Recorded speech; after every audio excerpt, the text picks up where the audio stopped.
नमस्कार बच्चों, स्वागत है आपका आपके YouTube चैनल गीता रिछारिया संस्कृत शिक्षक में। आज हम पढ़ेंगे चार धामों के बारे में। बहुविकल्पीय प्रश्नों में पहला विकल्प है जगत गुरु अस्ति। जगत गुरु कौन है? तो कालिदास, भारवी, निम्बकाचार्य और शंकराचार्य। तो सही विकल्प होगा शंकराचार्य। प्रश्न क्रमांक दूसरा है रामेश्वरम अस्ति। रामेश्वर है उत्तर दिशि, पश्चिम दिशि, पूर्व दिशि और दक्षिण दिशि। तो सही उत्तर होगा दक्षिण दिशि। प्रश्न क्रमांक तीसरा है उत्तराखंड राज्य स्थापितम मठस्य नाम। उत्तराखंड राज्य में स्थापित मठ का नाम है तो शारदा मठम, गोवर्धन मठम, ज्योतिर्मठम और श्रृंगेरी मठम। सही विकल्प होगा ज्योतिर्मठम। प्रश्न क्रमांक चौथा है शंकराचार्येण स्थापितानि मठानि। शंकराचार्य द्वारा स्थापित मठ हैं चत्वारि, चार मठ शंकराचार्य द्वारा स्थापित किए गए थे चारों दिशाओं में। प्रश्न क्रमांक पांचवा है कस्मिन् राज्ये शंकराचार्येण स्थापितम मठम नास्ति। कौन से राज्य में शंकराचार्य द्वारा स्थापित मठ नहीं है? कर्नाटक राज्य, उड़ीसा राज्य, गुजरात राज्य, केरल राज्य। तो इसका सही उत्तर होगा केरल राज्य। निर्देश रिक्त स्थानानि पूरयत। रिक्त स्थानों की पूर्ति कीजिए। प्रश्न क्रमांक छठवां है शंकराचार्य से तृतीय शिष्य तोटकाचार्य। शंकराचार्य के तीसरे शिष्य तोटकाचार्य हैं। श्रृंगेरी मठम दक्षिण दिशि और शारदा मठम पश्चिम दिशि। श्रृंगेरी मठ दक्षिण दिशा में है और शारदा मठ पश्चिम दिशा में है। प्रश्न क्रमांक आठवां है शंकराचार्येण चत्वारि मठानि स्थापितानि। शंकराचार्य के द्वारा चार मठों की स्थापना की गई। प्रश्न क्रमांक नौवां है चत्वारि इति पदस्य पुल्लिंग शब्दः चत्वारः भवति। चत्वारि इस पद के पुल्लिंग शब्द चत्वारः होता है। प्रश्न क्रमांक 10वां है पश्यन्तु इति पदे बहुवचनम अस्ति। पश्यन्तु इति पद में बहुवचन, अब हमने इसमें वचन साथ में लगा दिया था तो इस वचन को हमने क्रॉस कर दिया, नहीं तो हम लिख सकते केवल बहुवचन इसमें लिखा ही है तो बहुवचन अस्ति। पश्यन्तु इस पद में बहुवचन है। अब आते हैं एक पदेन उत्तरम लिखत। एक पद में उत्तर लिखिए। प्रश्न क्रमांक 11वां है हस्तामलकस्य गुरोः नाम के। हस्तामलक जी के गुरु का नाम क्या था? तो उत्तर हो जाएगा शंकराचार्य। प्रश्न क्रमांक 12वां है शंकराचार्य से कति शिष्याः सन्ति। शंकराचार्य जी के कितने शिष्य हैं? चत्वारः, चार। पूर्व दिशि। प्रश्न क्रमांक 14वां है उड़ीसा राज्य का पुरी अस्ति जगन्नाथपुरी। उड़ीसा राज्य का पुरी अस्ति। उड़ीसा राज्य में कौन सी पुरी है? तो उत्तर होगा जगन्नाथपुरी। अब आते हैं एक वाक्य उत्तरम लिखत। एक वाक्य में उत्तर लिखिए। प्रश्न क्रमांक 15वां है मठानाम स्थापना केन कृता। मठों की स्थापना किसके द्वारा की गई? उत्तर होगा मठानाम स्थापना शंकराचार्येण कृता। मठों की स्थापना शंकराचार्य जी के द्वारा की गई। प्रश्न क्रमांक 16वां है वेदांत तत्वानाम प्रचारार्थम कानि स्थापितानि। वेदांत तत्वों के प्रचार के लिए कौन स्थापित किए गए? उत्तर होगा वेदांत तत्वानाम प्रचारार्थम मठानि स्थापितानि। वेदांत तत्वों के प्रचार के लिए मठों की स्थापना की गई।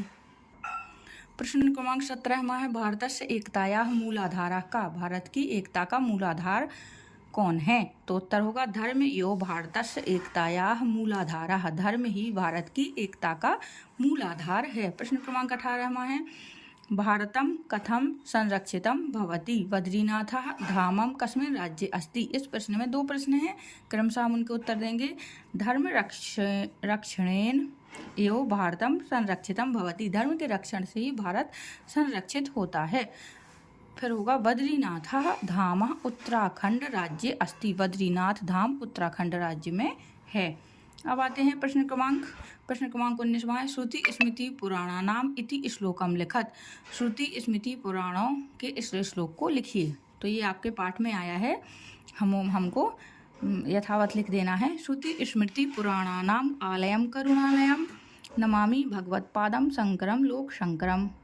ये इसका उत्तर हो जाएगा। अब आते हैं हम प्रश्न क्रमांक 20वें पे। निर्देशानुसारम वचनम परिवर्तयत। निर्देश के अनुसार वचनों को परिवर्तित करिए। एक वचन ये है, बहुवचन हमको यहाँ बना के लिखना है। तो मठ का हो जाएगा मठानी, नाम का नामानि, पुष्पम का पुष्पाणि, फलम का फलानि, वस्त्रम का वस्त्राणि। दिशानुसारम मठ नामानि लिखत। रेखा चित्र के दिशा के अनुसार मठों के नाम लिखिए। तो क्रमशः हो जाएगा पूर्व दिशि गोवर्धन मठम, पूर्व दिशा में गोवर्धन मठ, उत्तर दिशि ज्योतिर्मठम और दक्षिण दिशि श्रृंगेरी मठम और पश्चिम दिशि शारदा मठम। ये क्रमशः चारों दिशाओं में 4 मठों के नाम हैं।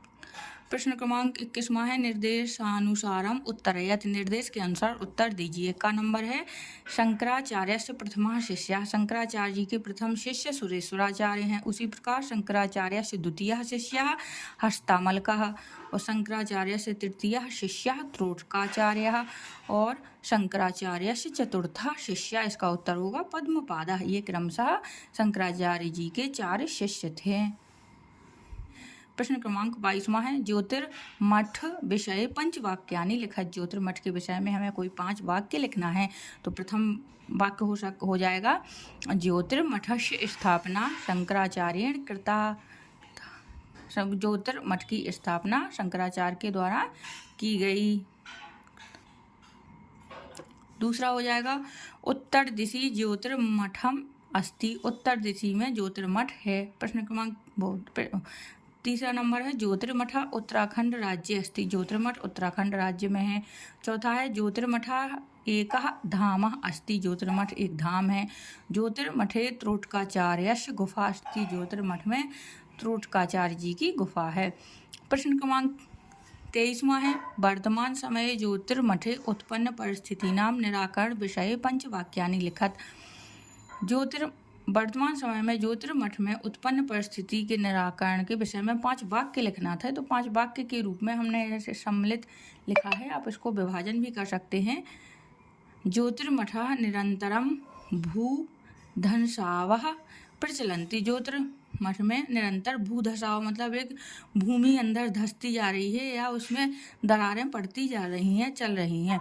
अस्य समस्या निवारणार्थम प्रशासनेन उचित प्रबंधम कर्तव्य है, इस समस्या के निवारण के लिए प्रशासन द्वारा उचित प्रबंध किए जाने चाहिए। तस्य मठे स्थितः कल्पतरु वृक्षः अपि शनैः शनैः जीर्णः भविष्यति, और इसका जो कल्पतरु वृक्ष है जिसके नीचे उन्होंने ज्ञान प्राप्त किया था आचार्य जी ने, शंकराचार्य जी ने, वो भी धीरे धीरे जीर्ण होता जा रहा है क्योंकि उसमें दरारें पड़ रही हैं और जमीन फट रही है। अतः अस्य उत्पन्न परिस्थितीनां निवारणार्थम न्यायालये श्री जगद्गुरु शंकराचार्येण स्वामी अविमुक्तेश्वरानंद सरस्वत्येन याचिका दत्तवान, इस समस्या को निराकरण के लिए इनके शंकराचार्य जी, इस मठ के शंकराचार्य जी श्री जगद्गुरु शंकराचार्य अविमुक्तेश्वरानंद जी ने, सरस्वती जी ने न्यायालय में एक याचिका भी दायर की है कि इसका संवर्धन और पुनरुत्थान या